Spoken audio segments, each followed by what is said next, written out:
Good morning, everyone. Respected Principal, Honorable Chief Guest, teachers, and my dear friends. Happy Independence Day to all.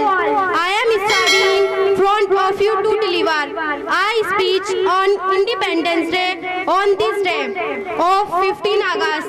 In 1947, we get independence from the British. The freedom we are enjoying today ruled of dictates of long struggle and sacrifices made by our freedom fighter we solved.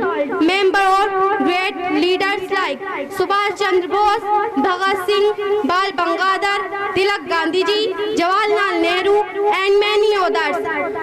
Jai Hind, Jai